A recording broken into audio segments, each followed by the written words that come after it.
This is Al Brooks. Thank you for watching the Brooks Trading course. In this video, I'm going to be talking about measured moves. I am going to begin talking about measured moves based upon the height of a trading range. I will then talk about measured moves based upon the height of a breakout. Trading range, probable breakout up or down, and then a measured move up or down. The measured move is the market going as far as it did when it was doing something before. It was doing this before, so a measured move means that I'm looking for a move after leaving that trading range. I'm looking for a move about that same height. Remember the market cycle. It alternates between trend and trading range. When the market's in a trading range, I'm looking for a measured move and a trend based upon the height of the trading range. Breakout bar, strong follow through, probable measuring gap. Probably we'll get a measured move up based upon what took place before.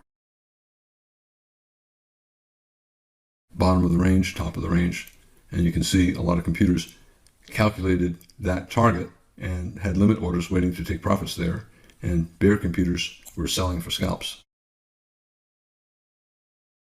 Remember, a trading range, here, here, here, it's an area of agreement, and people tend to agree in the middle. So whenever the market goes up and then sideways, maybe this is the middle of the move. And therefore, the middle of the range often is the middle of a move. So the market goes up, sideways, and the middle of that trading range often is the middle of the final move.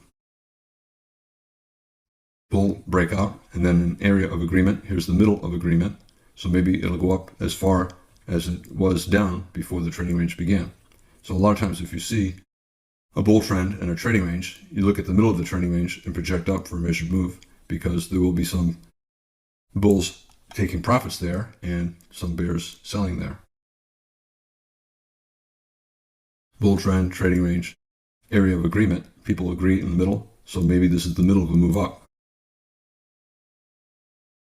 Middle of the range, and you can see we got vacuumed up in a strong bull breakout, but as soon as we got there, traders sold. Bulls sold to take profits, bears sold to go short. Sell-off in a trading range, area of agreement, so possibly the middle of the move. Leg one down to the middle of the range, and then leg two. Bulls start to buy for scalps, bears start to take profits.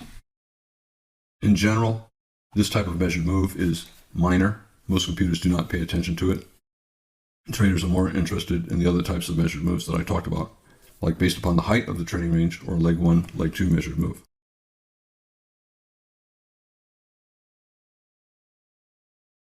Leg one, pull back leg two. Leg one, pull back leg two.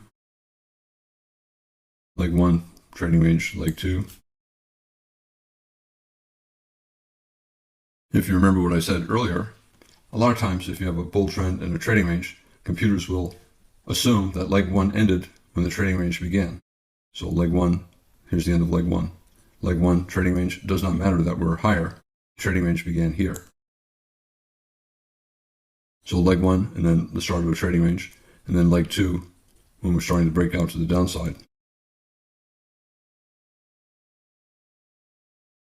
I also said that computers use the height of a trading range for measured move projections.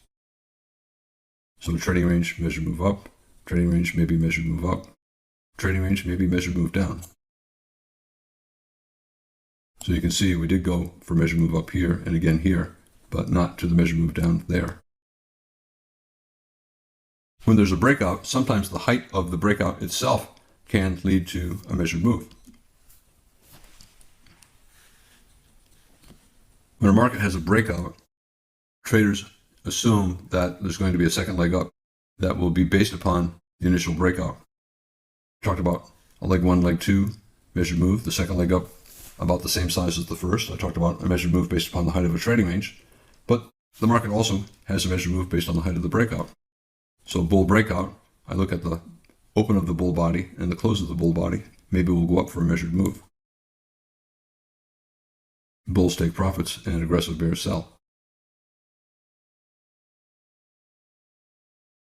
Strong bull breakout, maybe we get a measured move up.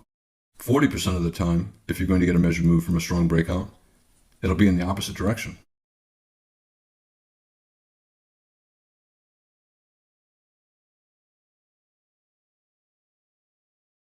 Strong breakout began here, top of the breakout, maybe the highest close, who knows, different computers do different things. Maybe they'll start the measured move from here up to there.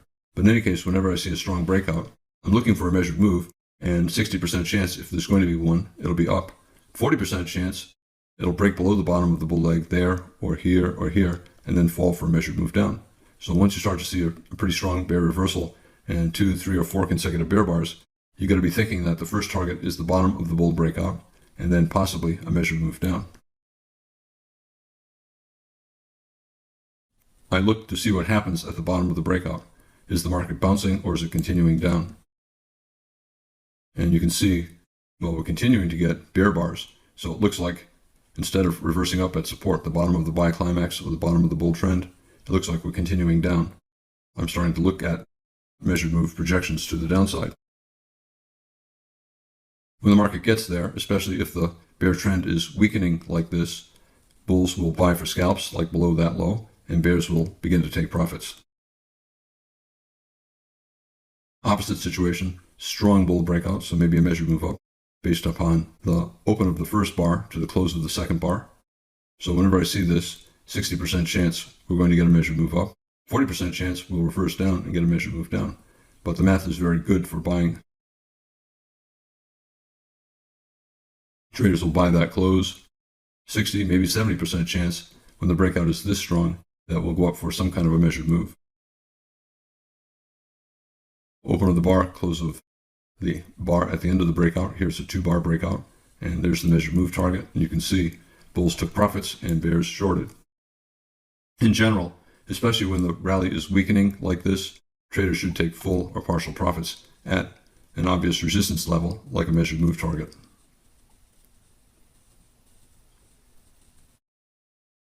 Opposite true with a bear breakout. Very strong bear breakout. Bad follow through, but very strong bear breakout. So possible measured move based upon the height of the breakout bar.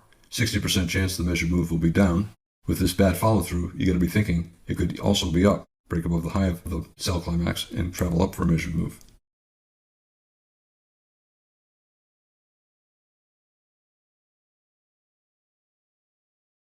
We tried to break above the top of the sell climax here. Tried again here, and we failed. The bulls see a head and shoulders bottom, and the bears see a double top or a triangle. 3 pushes up, 1, 2, 3. Breakout mode.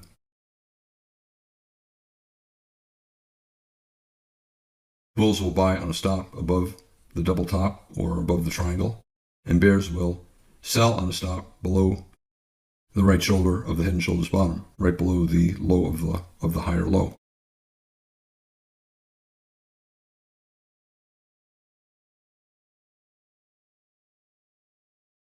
Here we have a bear breakout, but look what we got.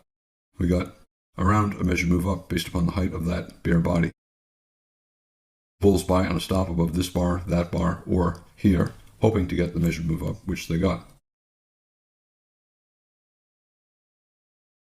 The height of the bear body, measured move up based upon that height, and look what took place at that measured move target. We reversed down strongly, and that tells you that bulls took profits and bears sold up there.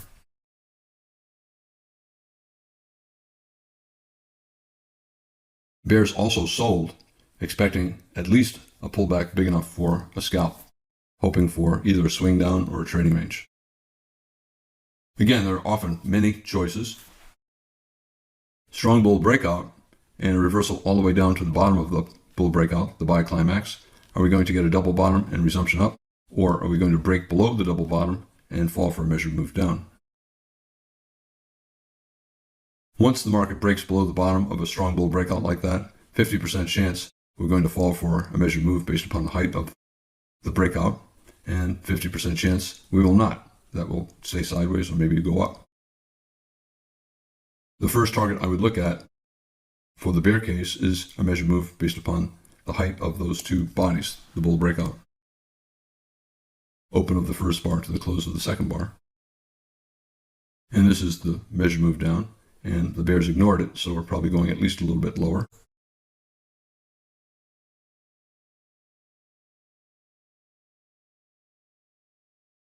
You can see, instead of finding buyers at the measured move, we broke out and had follow through. When that happens, traders will then look for the next downside target.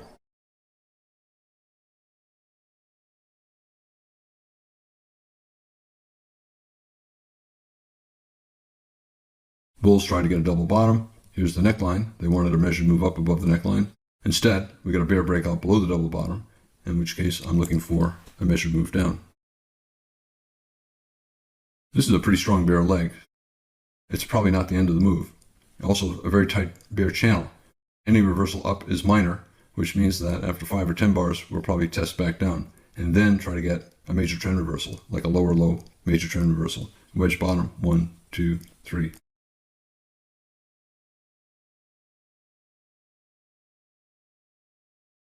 So instead of looking at simply the height of the bull breakout, maybe the market is looking at the height of the entire bull trend.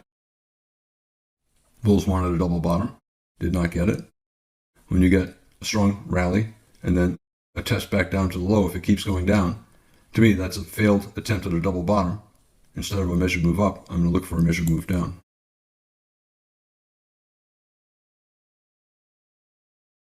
Measured move projection is down here, did not reach there. Bear breakout here, tried to find a base here. We're going to bear breakout, so probably at least a little bit more down. And here we got a measured move down from that high to this low, or in the middle of the gap, that low, this high. And bears took profits and bulls bought. Also a possible lower low major trend reversal, bear trend, wedge bear flag, and then a weak rally to a wedge bottom, 1, 2, 3. Bulls will be looking to buy a reversal up. Some will start buying on that bear close, betting that the next bear breakout will fail. Remember, every bull trend ends at resistance, every bear trend ends at support, and there are often many possible support or resistance levels. And I'm looking for a confluence of resistance or support. Here in a bear trend, I'm looking for a confluence of support. And the more things that are creating support here, the more likely the bear trend will end here, and we might get a bull trend. We might get a trading range, might get a bull trend. As I said, lower low major trend reversal, wedge bottom, 1, 2, 3. Bulls will start buying either bear closes or above that bar, bull closes, any reason below this bar, looking for at least 2 legs up. Up to where? Up to measured move targets. Lower low major trend reversal, wedge bottom. In this video, I talked about measured moves based upon the height of a trading range. There's usually a breakout that pauses around the measured move target. I next talk about breakouts leading to measured moves, and once they reach their target, they usually get at least enough profit taking to cause a small trading range. This is Al Brooks. Thank you for watching the Brooks Trading course. This is the second of 2 videos on measured moves.